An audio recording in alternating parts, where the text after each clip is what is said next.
Dr. Marcus Thompson had always believed that knowledge would save humanity, but he never imagined it would be from the undead.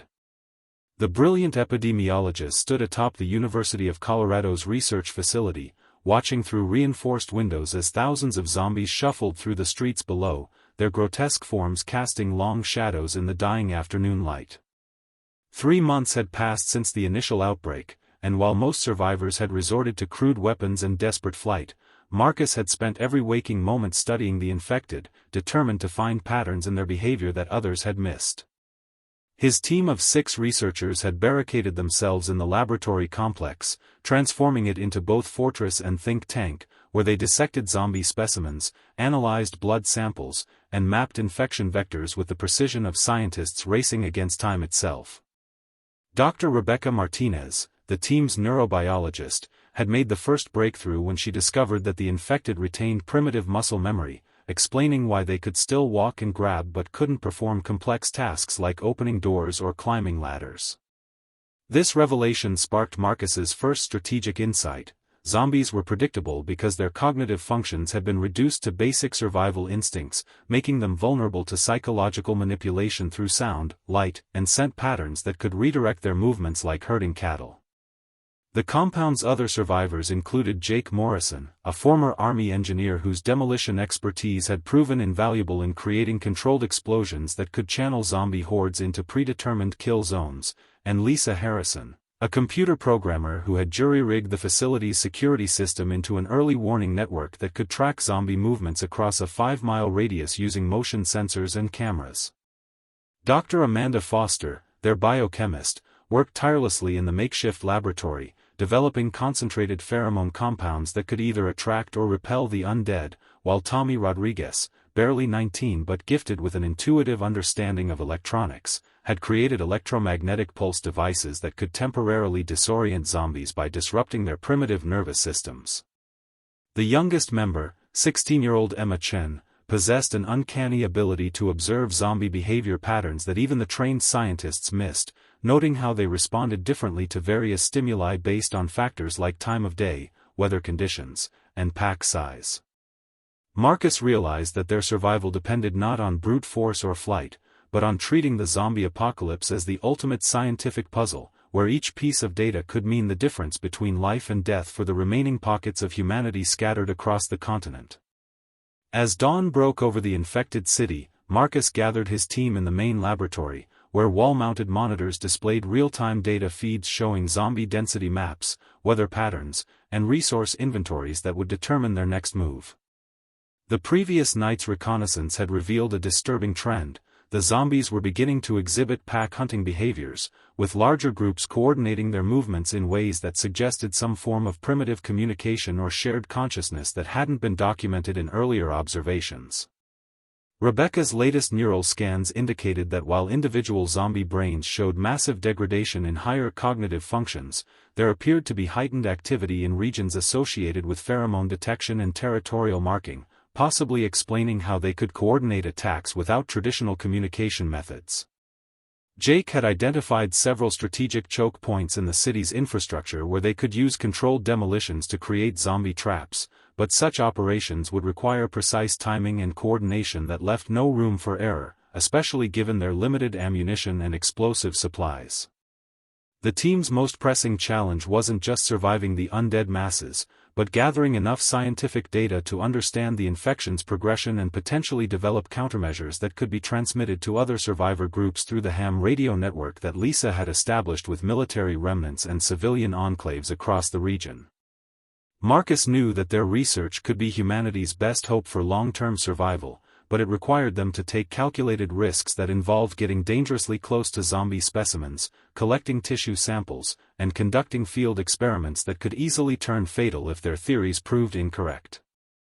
Amanda's latest breakthrough suggested that the virus causing the zombie plague had a weakness in its protein structure that made it vulnerable to specific combinations of common industrial chemicals, but testing this hypothesis would require them to venture into the city's abandoned chemical plant, a facility now overrun with hundreds of infected workers who had been trapped there since the initial outbreak.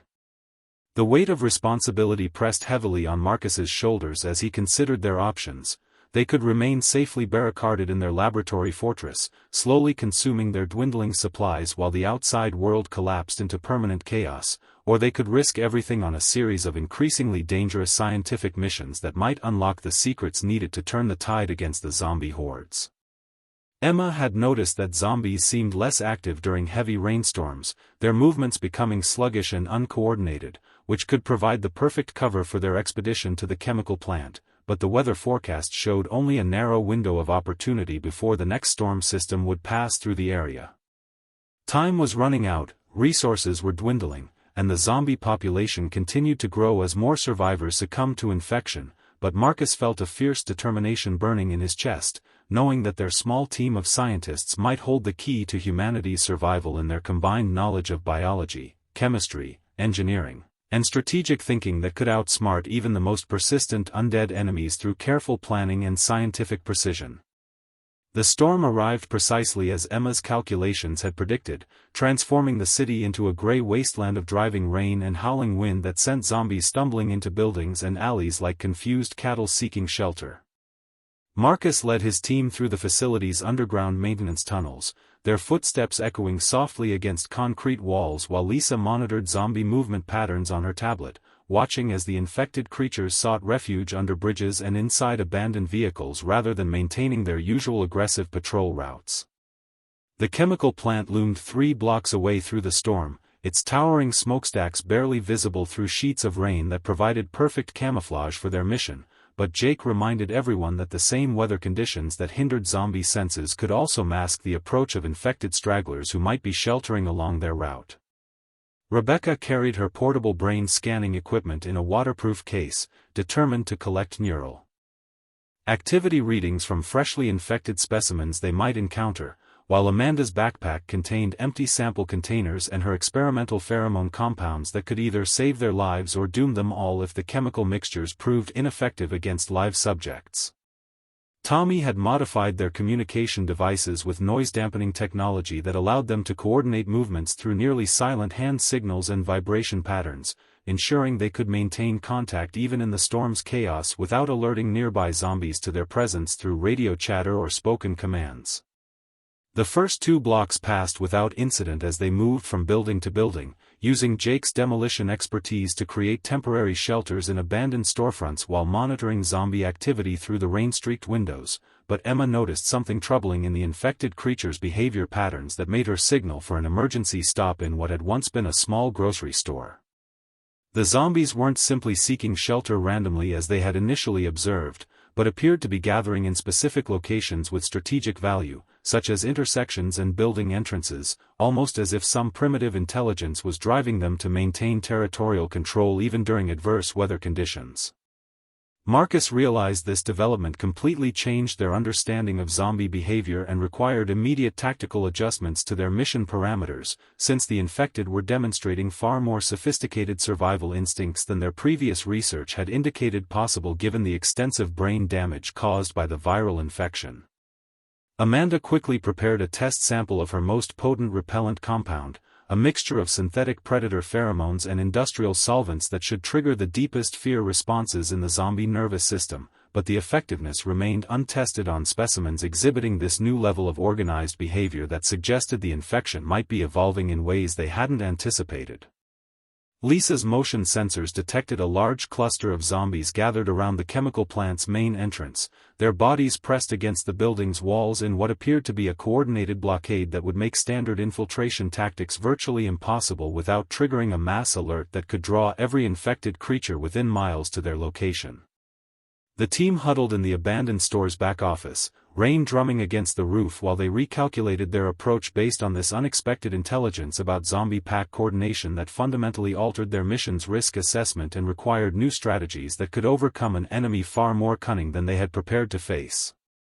Jake studied the chemical plant's blueprints on his tablet, identifying alternative entry points through service tunnels and loading docks that might allow them to bypass the main zombie congregation, but each route presented unique challenges that would test their scientific knowledge and tactical skills against an evolving threat that seemed to learn from each encounter with human survivors. Time was running out as the storm began to weaken, and Marcus knew they had to act quickly before the improved weather conditions restored the zombies' full sensory capabilities and mobility, turning their brief window of opportunity into a potential death trap that could end humanity's best chance of finding a scientific solution to the undead plague. Tommy's electromagnetic pulse device proved to be their salvation when he discovered that the chemical plant's electrical systems were still partially active, providing enough residual power to amplify his signal and create a localized disruption field that could temporarily scramble zombie nervous systems within a 50-meter radius. The plan required precise timing and coordination as Amanda prepared her most experimental pheromone compound, a synthetic mixture designed to trigger aggressive responses between different zombie groups, essentially turning their pack coordination against them by making them perceive each other as threats rather than allies. Rebecca monitored the creatures' vital signs through her portable scanner, watching as their brain activity fluctuated in response to environmental changes, and noticed that the infected showed increased agitation when separated from their groups, suggesting that their newfound coordination might also be their greatest weakness if properly exploited. Marcus led his team through the service tunnel that Jake had identified, a narrow concrete passage that connected to the plant's underground storage facility, but the cramped conditions meant they would have to move in single file with limited visibility and no room for retreat if they encountered zombies in the confined space. The tunnel reeked of decay and industrial chemicals, creating a nauseating atmosphere that made breathing difficult while they navigated through ankle-deep water that had accumulated from storm runoff and broken pipes, their flashlights casting eerie shadows on the walls that could easily conceal lurking threats. Emma's keen observational skills proved invaluable when she noticed subtle changes in air pressure and temperature that indicated they were approaching the plant's main storage area, where Amanda's target chemicals would be located alongside potentially dozens of infected former employees who had been trapped there since the outbreak began. Lisa's motion sensors detected movement ahead, but the readings were inconsistent and difficult to interpret due to interference from the plant's electrical systems and metallic infrastructure, forcing them to rely on visual confirmation and careful listening for the telltale sounds of zombie movement echoing through the industrial corridors. The storage facility stretched before them like a metallic cathedral, with towering chemical tanks and industrial equipment creating a maze of potential hiding spots where zombies could lurk unseen until the team ventured too close to escape. Jake rigged several small charges at strategic support points, creating a fail-safe demolition system that could bring down sections of the facility to block zombie pursuit routes if their mission went catastrophically wrong, but the explosions would also trap them inside with no guarantee of alternative escape routes through the complex's twisted layout. Amanda identified the specific chemical compounds they needed for her antiviral experiments, but the containers were located on elevated platforms that required climbing exposed ladders while remaining vulnerable to attack from below, a tactical nightmare that demanded perfect coordination and split-second timing from every team member. Tommy activated his electromagnetic pulse device just as the first zombies emerged from behind the chemical tanks, their movements jerky and uncoordinated as the electronic interference disrupted their nervous systems long enough for the team to reach the elevated platform safely.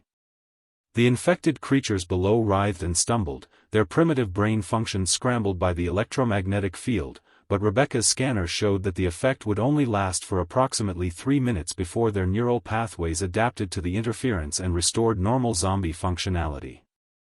Amanda worked frantically to collect samples from multiple chemical containers, her hands steady despite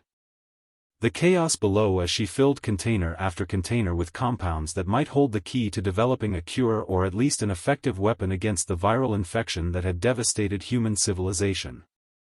Emma spotted something that made her blood run cold as she watched the disoriented zombies below. Even while affected by Tommy's device, they were still attempting to coordinate their movements through primitive gestures and positioning, suggesting that their pack intelligence operated on multiple levels that couldn't be easily disrupted by technological interference alone. Marcus realized they had discovered something far more terrifying than simple zombie evolution. The infected were developing redundant communication systems that made them increasingly difficult to predict or control, turning their scientific advantage into a rapidly shrinking window of opportunity that might close permanently if they didn't act quickly enough to stay ahead of the undead adaptation curve. The electromagnetic pulse began to weaken as Tommy's device overheated from the sustained output, and the zombies below started to regain their coordination just as Amanda finished collecting the final chemical samples they needed for their research, setting the stage for a desperate race against time to escape the facility before becoming trapped in a maze of industrial death with nowhere to run. Jake's demolition charges detonated in perfect sequence as the team rappelled down emergency cables toward the facility's loading dock, creating a cascade of falling debris that blocked the main zombie congregation from pursuing them while simultaneously opening a clear escape route through the plant's eastern wall. The explosion sent shockwaves through the building structure, causing chemical tanks to rupture and release clouds of industrial vapor that created an unexpected smokescreen, but Rebecca's scanner detected alarming spikes in zombie brain activity as the creatures reacted to the loud noises with increased aggression and coordination that defied their previous behavioral patterns. Amanda clutched her precious chemical samples as they sprinted through the loading area, but a stray piece of shrapnel from Jake's controlled explosion had damaged one of her sample containers, spilling a concentrated acid compound that began eating through the concrete floor and filling the air with toxic fumes that could prove as deadly as the zombies themselves.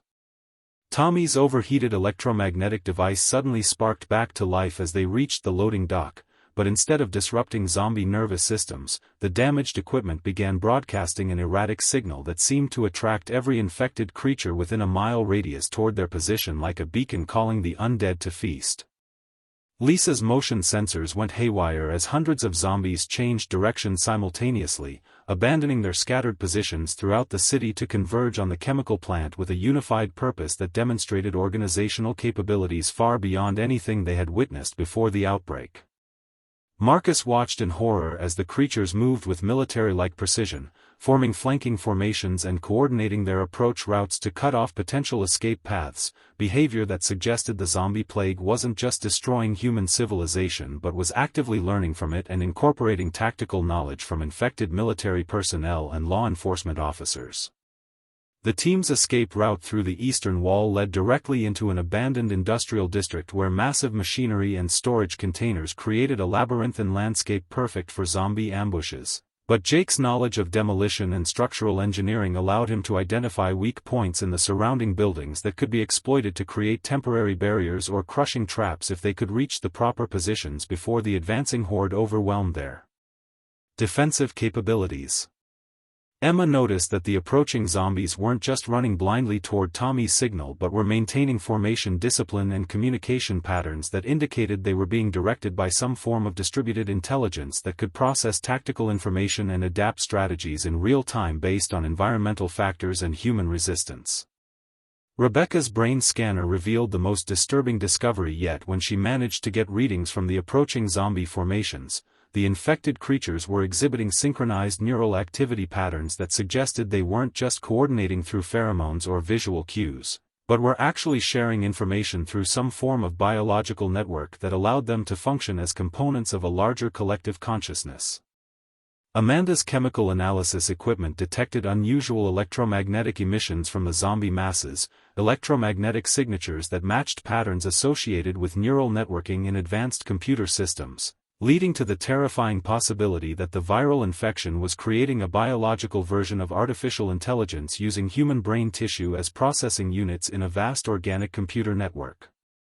The implications hit Marcus like a physical blow as he realized they weren't fighting individual infected humans but rather battling against an emerging hive mind that was using zombie bodies as mobile sensors, processors, and weapons in a coordinated campaign to eliminate remaining human resistance and assimilate more brain tissue to expand its computational capabilities.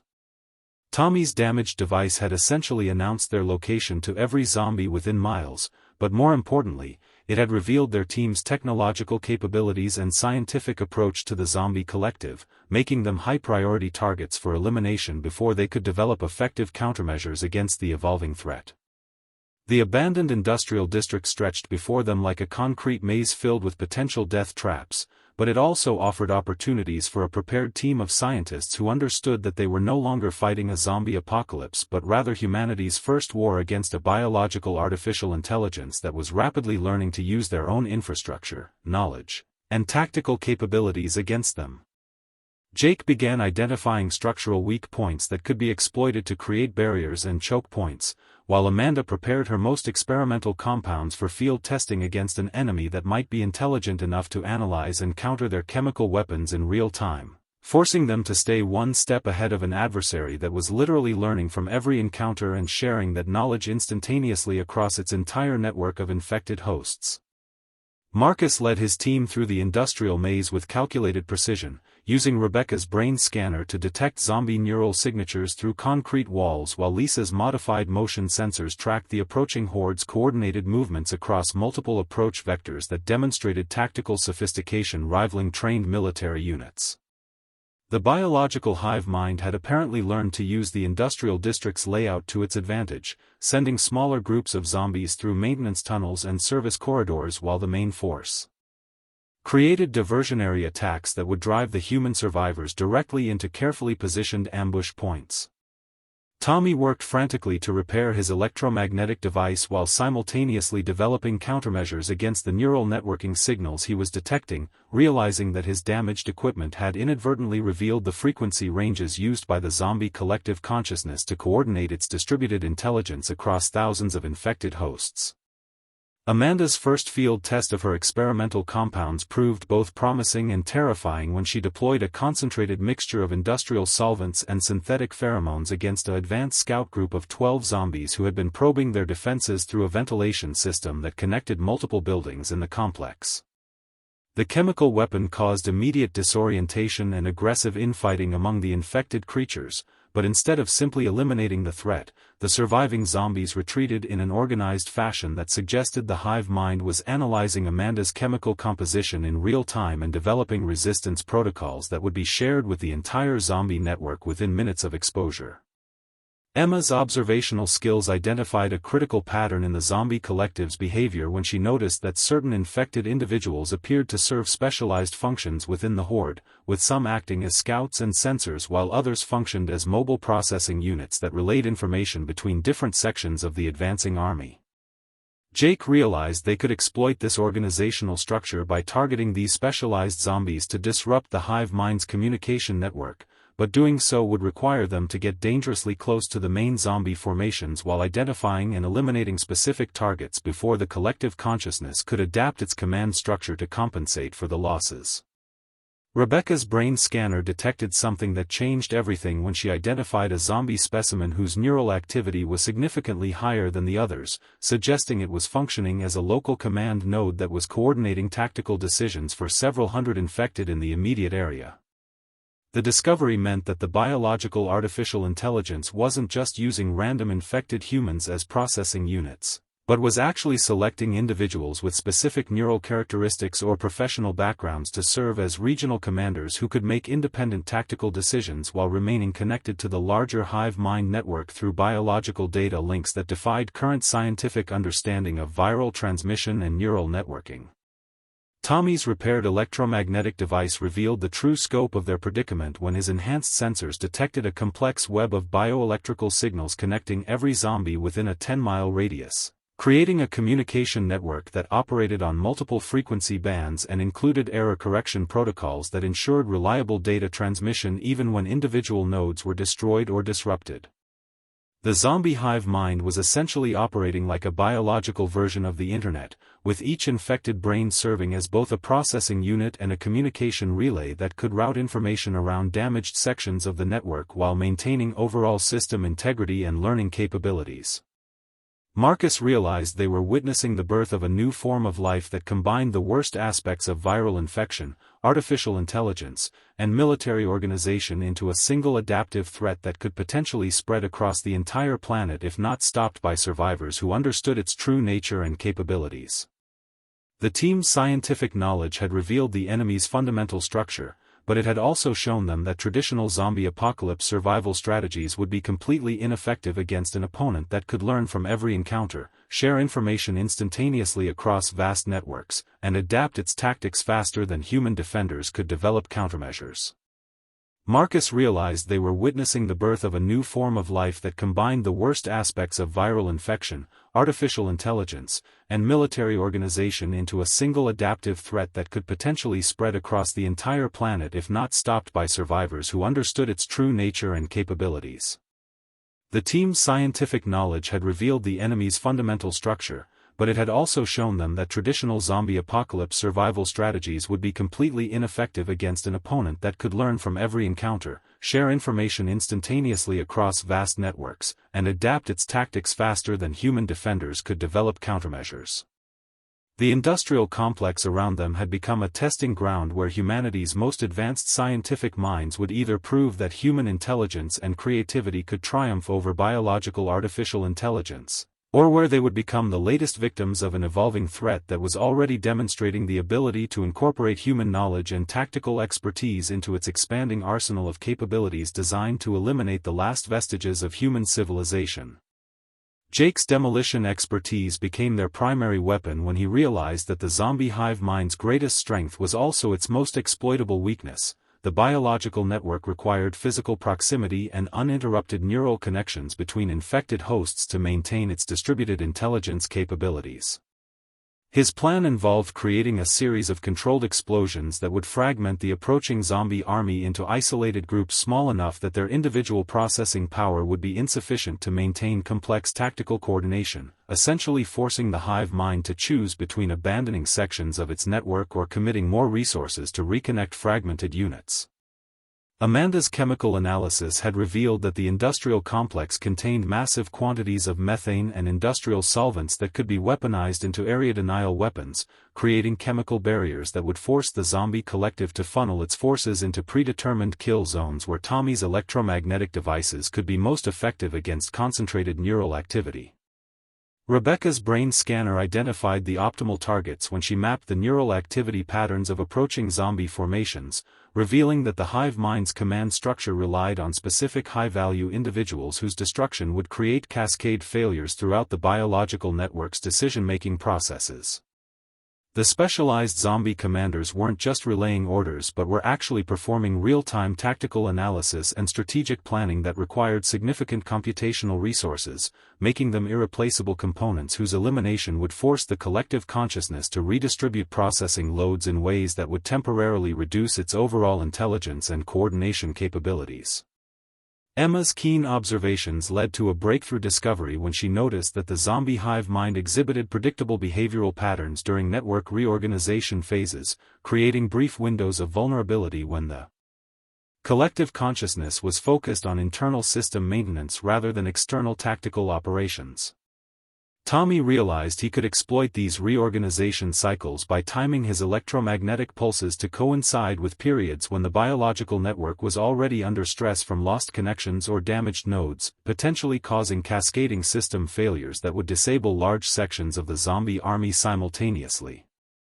Lisa's motion tracking revealed that the zombie collective was implementing a sophisticated siege strategy designed to gradually compress the human survivors into an increasingly smaller area while cutting off all possible escape routes, but the hive mind's reliance on coordinated movement patterns also created opportunities for counterattacks if the human team could predict and disrupt the enemy's positioning algorithms.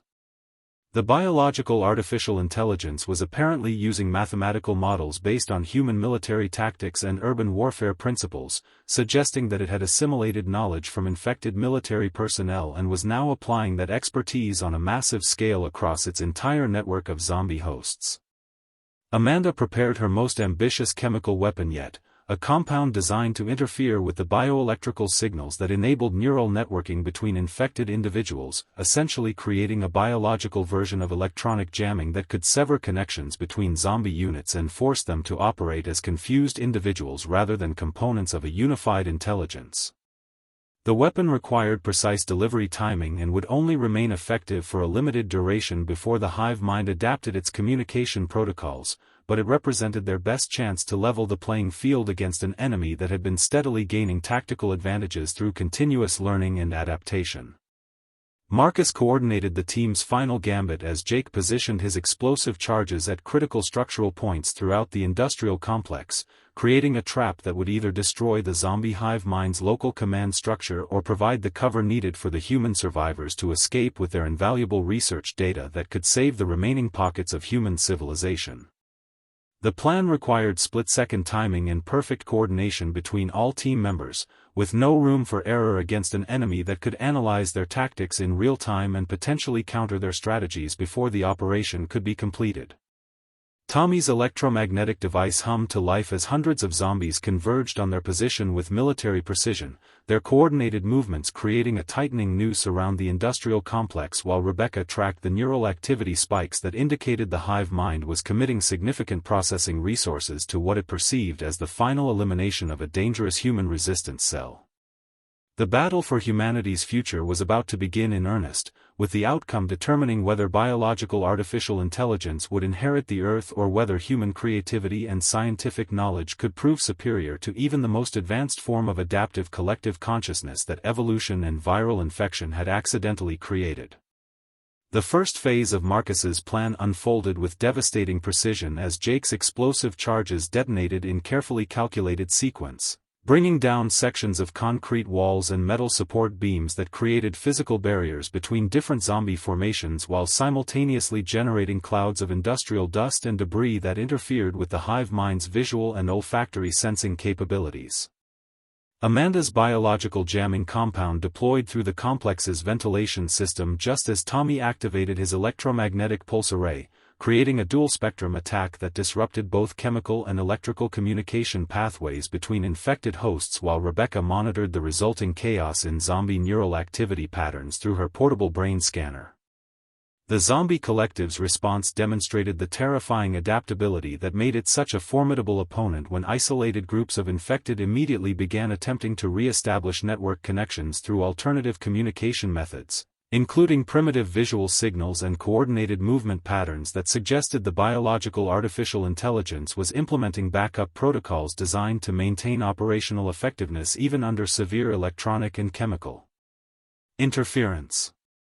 Emma watched in fascination and horror as zombies in different sections of the complex began displaying synchronized behaviors despite being physically separated and electronically isolated, indicating that the hive mind had developed redundant systems that operated on principles beyond current human understanding of biological networking and consciousness. Lisa's motion sensors registered the moment when Jake's demolition strategy achieved its intended effect, fragmenting the massive zombie army into dozens of smaller groups that could no longer maintain the complex tactical coordination required for their siege strategy, but the victory was temporary as the biological network began rapidly adapting its command structure to compensate for the lost connections. Individual zombie groups started exhibiting more aggressive and unpredictable behaviors as they operated with reduced processing power, making them simultaneously less strategically dangerous but more immediately threatening to human survivors who could no longer predict their movement patterns or tactical decisions. Rebecca's brain scanner detected something unprecedented when several high-value zombie commanders began exhibiting neural activity patterns that suggested they were attempting to physically relocate to re-establish network connectivity, essentially sacrificing their current tactical positions to restore communication links with the main hive mind collective. Tommy realized this presented a critical opportunity to eliminate these command nodes while they were vulnerable during transit, but it would require the team to abandon their defensive positions and engage in direct combat with zombies whose individual intelligence might be temporarily enhanced rather than diminished by their isolation from the network. Amanda's chemical weapons proved devastatingly effective against isolated zombie groups who could no longer share information about her compound's effects or coordinate resistance strategies, allowing her to deploy increasingly aggressive formulations that caused rapid incapacitation and death among infected targets who were essentially fighting blind against chemical attacks they couldn't analyze or counter. The success came at a cost as her most potent compounds also created toxic environments that forced the human team to constantly relocate to avoid poisoning themselves with the very weapons they were using to eliminate the zombie threat. Marcus led a desperate charge through the fragmented battlefield as Jake's final demolition sequence brought down the complex's main support structure, creating a cascade of falling debris that would either crush the remaining zombie forces or trap the human survivors in the collapsed ruins of their makeshift fortress. The gamble represented their last chance to eliminate enough of the zombie command structure to prevent the hive mind from regrouping and learning from this encounter, but it also meant abandoning any possibility of retreat if their assault failed to achieve decisive results against an enemy that had already demonstrated remarkable resilience and adaptability. Tommy's electromagnetic device overloaded from sustained use just as the team reached the largest concentration of zombie commanders, his equipment sparking and failing at the critical moment when they needed maximum disruption of the biological network's communication systems. The mission's success now depended entirely on conventional weapons, scientific knowledge, and human determination against zombie forces that were beginning to re-establish network connections and coordinate their counterattack against the human survivors who had dared to challenge the emerging dominance of biological artificial intelligence over Earth's future evolutionary pathway. Emma's sharp eyes spotted the critical weakness that would determine the battle's outcome when she noticed that the zombie commanders were clustering around specific locations that contained the industrial complex's main electrical transformers, apparently attempting to use the existing power infrastructure to amplify their biological networking signals and restore full communication with the scattered hive mind network. Jake immediately understood the implications and detonated his remaining explosive charges directly beneath the electrical systems, creating a massive power surge that overloaded not only the transformers but also sent destructive electrical feedback through any zombie attempting to interface with the complex's wiring. The explosion illuminated the battlefield with brilliant flashes of electricity as dozens of high-value zombie commanders collapsed simultaneously, their enhanced neural activity making them particularly vulnerable to the electrical discharge that effectively lobotomized the local command structure. Rebecca's brain scanner confirmed their victory when she detected the collapse of coordinated neural activity across the remaining zombie forces, with the biological network fragmenting into isolated individuals who reverted to primitive shambling behavior as they lost connection to the collective intelligence that had made them so formidable. Amanda's final chemical deployment proved unnecessary as the remaining zombies, now operating with severely reduced cognitive function, wandered aimlessly through the ruins without the tactical coordination or strategic planning that had made them nearly impossible to defeat when they functioned as components of the hive mind. Marcus led his exhausted team through the smoldering wreckage of the industrial complex, carefully documenting the aftermath of their battle while collecting additional tissue samples from the destroyed zombie commanders whose enhanced neural structures might provide crucial insights into how the biological artificial intelligence had developed and how it could be permanently defeated. Lisa's motion sensors confirmed that no organized zombie forces remained within a 5-mile radius, suggesting that their targeted destruction of the local command network had created a significant dead zone in the hive mind's coverage area that could serve as a safe haven for human survivors. Tommy worked frantically to repair his electromagnetic equipment using salvaged components from the destroyed electrical systems, knowing that other zombie networks would eventually probe this area and attempt to re-establish the biological artificial intelligence's control over the territory they had fought so hard to liberate. The young electronics expert realized that his damaged device had inadvertently discovered the optimal frequency ranges for disrupting zombie neural networking, information that could be transmitted to other survivor groups and military remnants who were still fighting isolated battles against the expanding hive mind across the continent. Amanda's analysis of the collected chemical samples revealed the breakthrough they had desperately needed. The industrial compounds she had weaponized contained specific molecular structures that interfered with the viral proteins responsible for maintaining neural connections between infected hosts, suggesting that a properly developed antiviral treatment could permanently sever zombies from the collective consciousness without killing the host organisms. The discovery meant that the millions of infected humans might eventually be saved rather than destroyed, transforming the zombie apocalypse from a genocide into a medical crisis that could be solved through scientific research and pharmaceutical development. Rebecca's detailed brain scans of the destroyed zombie commanders provided the final piece of the puzzle when she identified the specific neural pathways that the virus used to create its biological networking capabilities. Information that could be used to develop both preventive treatments for uninfected humans and therapeutic interventions for recently infected individuals before the virus completed its neural restructuring process. Marcus realized they had not only survived their encounter with the zombie hive mind but had gathered the scientific knowledge necessary to begin humanity's counterattack against the biological artificial intelligence that threatened to consume human civilization. The team's radio transmission to survivor networks across North America carried more than just their survival report. It contained detailed scientific data about zombie neural networking, effective countermeasures against hive mind coordination, and most importantly, proof that the seemingly invincible zombie collective could be defeated through careful application of human intelligence, scientific method, and coordinated tactical strikes against the biological network's critical infrastructure. As dawn broke over the destroyed industrial complex, Marcus looked at his exhausted but triumphant team and realized they had accomplished something far greater than mere survival. They had demonstrated that human creativity, scientific knowledge, and determination could triumph over even the most advanced forms of adaptive biological intelligence, providing hope that humanity would not only survive the zombie apocalypse but would emerge stronger and more united in the face of threats that challenged the very foundations of human civilization and the future of consciousness on Earth.